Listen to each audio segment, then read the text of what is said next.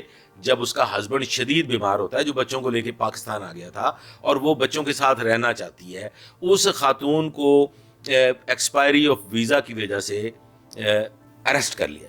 پھر وہ کوئی 3 ماہ جیل میں بھی رہتی ہے. فائنلی کچھ فلاحی ادارے، کچھ فلاحی انجمنیں اس وجہ سے، اس بنیاد پہ کہ اس کے حقیقی بچے، اس کے وطن سے جنم لینے والے بچے پاکستانی ہیں، تو اس کا کیس فائٹ کیا جاتا ہے، اور پھر بڑا لمبا چوڑا ایک پروسیس ہوتا ہے، اور اس پروسیس کو مکمل ہونے میں تقریباً 2 سال لگ جاتے ہیں، اور تو اس کا ویزا ایکسٹینڈ ہوتا ہے.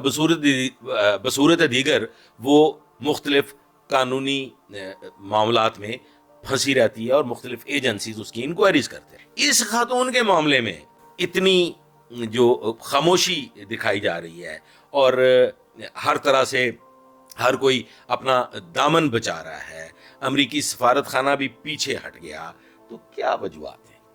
کیا ایسی وجہ ہے؟ یہاں پہ چند ایک سوالات ہیں، ان کو آپ تک بھی پہنچا دیتا ہوں، جو کہ انتہائی ضروری ہیں. خواتین و حضرات، اس خاتون کو جیسا کہ یہ پیسوں کا تقاضا کر رہی ہے، اس کو محبت چاہیے یا پیسہ؟ یہ بھی ایک سوال ہے. پھر یہ بھی ایک سوال ہے کہ اکتوبر سے اب جنوری تک یہ خاموش کیوں رہی؟ یہ کن سرگرمیوں میں ملوث تھی؟ پھر اس پہ فارنرز ایکٹ کے تحت اس کو ڈپورٹ کیوں نہیں کیا گیا؟ اس میں کیا امر مانے تھا؟ تیسری بات، یہ خاتون اگر کوئی محبت شحبت کا چکر تھا تو کتنی ہی باوفا یہ خاتون ہوگی کہ یہ اپنے ایک عدد شوہر کو چھوڑ کے، اپنے بچوں کو چھوڑ کے پاکستان آ جاتی ہے. تو ایسا تو نہیں خواتین و حضرات کہ اس کے پیچھے معاملہ ہی کچھ اور ہو؟ کیا اس کی باقاعدہ ایک انکوائری نہیں ہونی چاہیے کہ یہ 3 ماہ تک، یعنی کہ October, November and December, and finally end of January ہو گیا، تو اکتوبر، نومبر، دسمبر اینڈ جنوری، یہ 4تھا مہینہ اپنے اختتام کو پہنچ رہا ہے. تو کیا ہوا؟ کیا ہوتا رہا؟ فائنلی حکومت پاکستان نے اس کا ویزا ایکسٹینڈ کیوں کیا؟ کیا معاملہ تھا؟ یہ غور طلب نہیں ہے خواتین و حضرات؟ یہ کیسا کھلا تضاد ہے کہ کیا پاکستانی شہری یا کوئی پاکستانی خاتون کسی کی محبت میں مبتلا ہو کے یہاں سے وزٹ ویزا لے کے امریکہ چلی جاتی ہے، اور وہاں اس کو اس قسم کی صورتحال کا سامنا ہوتا ہے، تو دیر اینڈ دین اس کو ڈپورٹ کر دیا جائے گا. تو یہ کیا ہے؟ یہ میں خود سے حیران ہوں کہ ایسا آخر کیوں؟ دیکھیں خواتین، ہر ملک کی اپنی ایک پالیسی ہے، اپنی ایک آئینی معاملات ہیں، قانونی معاملات ہیں. ایسا ہرگز نہیں ہے کہ جی آپ ایسے ہی کوئی منہ اٹھا کے کوئی تماشا لگا دے. یہ کوئی بڑے ملک کی امریکی حکومت کا بھی اس میں کوئی ایشو نہیں ہے. یہ ایک انڈیویجول کا ایشو ہے جو قانون کا احترام نہیں کرتی. ایک ایسی خاتون جو قانون کو وائلیٹ کرتی ہے، ویزا ایکسپائر ہونے تک انتظار کرتی ہے، اور جو ہی اس کا ویزا ایکسپائر ہو جاتا ہے تو وہ ایک تماشا کھڑا کر دیتی ہے. تو یہ بڑی مشکوک سی صورتحال ہے خواتین و حضرات. اب آ جاتے ہیں، یہ بڑی مختصر سی بات ہے، لیکن میں چونکہ شش و پنج کا شکار ہوں تو میں نے مناسب سمجھا کہ عوام الناس کو بھی اس پہ سوچنے پہ مجبور کروں کہ اب اس خاتون نے ایک تماشا لگایا، ایک واویلا ہے، پولیس اس کو سیکیورٹی فراہم کر رہی ہے، تحفظ فراہم کیا جا رہا ہے، پروٹوکول دیا جا رہا ہے، اور فائنلی خواتین و حضرات جو اس وقت تازہ ترین صورتحال ہے، وہ تازہ ترین صورتحال یہ ہے کہ اس خاتون نے ایک دعویٰ کیا ہے، ایک ڈیمانڈ کی ہے کہ اس کو $1,00,000 دیے جائیں، $100,000 دیے جائیں، جو اس کی ڈیمانڈ ہے. اس کو اب یہ راضی ہو گئی ہے، سننے میں آیا ہے کہ یہ راضی ہو گئی ہے، لیکن یہ بھی ابھی کنفرم نہیں ہے کہ یہ راضی ہو گئی ہے کہ نہیں ہو گئی پاکستان سے واپس جانے کے لیے. تو اب یہ $1,00,000 کی ڈیمانڈ کر رہی ہے, یہ ایک عدد ٹکٹ کی ڈیمانڈ کر رہی ہے. یہ خاتون اس وقت میری تازہ ترین معلومات کے مطابق اس کی نسبت فیصلہ ہو رہا ہے, مقتدر حلقوں میں اتھارٹیز اس کا فیصلہ کر رہی ہیں, جو کہ آج شام یعنی کہ آج 1 فروری 2025 کی شام تک کوئی فیصلہ ہونے جا رہا ہے. حکومت تو چاہتی ہے کہ اس کو ڈیپورٹ کیا جائے, لیکن اسے there and then at first stage کیوں ڈیپورٹ نہیں کیا گیا, یہ ایک سوالیہ نشان ہے جو قائم رہے گا. اور یہ ہماری اس ملک کے قانون کے لیے بھی یہ ایک بہت بڑا سٹگما ہے, فارنرز ایکٹ پہ ایک بہت بڑا سٹگما ہے. اس پہ غور کیا جانا انتہائی ضروری ہے. اس قسم کی صورتحال میں کیا ایجنسیز کو اسے انڈر سرویلنس نہیں لے لینا چاہیے تھا؟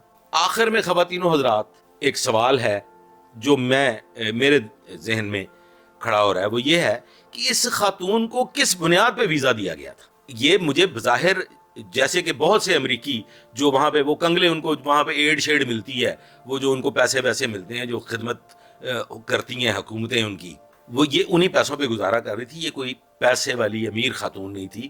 تو کس بنیاد پہ اس کو ویزا ایشو کیا گیا؟ یہ پاکستان آئی کس بنیاد پہ؟ کیا اس کے پاس پیسے نہیں ہیں؟ کنگلی ہے. تو ایک کنگلی جو ہے وہ اس کے پاس پیسہ ٹکا بھی نہیں ہے, اور وہ پاکستان تشریف لے آتی ہیں اور یہاں کی اب اس وقت ایک اسٹیٹ گیسٹ بنی ہوئی ہے. تو اس کو ویزا کس بنیاد پہ دیا گیا؟ غور کیجئے گا اور کمنٹ باکس میں بتائیے گا کہ آپ کی بات کیا سمجھ میں آئی ہے, آپ کیا سمجھ سکے ہیں. میں سچی گل ہے, مینوں تو ہن تک کچھ نہیں سمجھ آئی. میں تو اس نسبت بحیثیت ایک لا انفورسمنٹ ایجنسی کے ایک رکن کی حیثیت سے اپنی پولیس سروس کے تجربات کو مد نظر رکھتے ہوئے میں تو اس نتیجہ پہ پہنچا ہوں کہ دیر از سم تھنگ رانگ, کچھ گڑبڑ, معاملہ گڑبڑ ہے. یہ خاتون انتہائی مشکوک شخصیت ہے, اس کی باقاعدہ گہرائی تک چھان بین ہونی چاہیے. غور کیجئے گا, دعا میں یاد رکھیے گا. اللہ حافظ.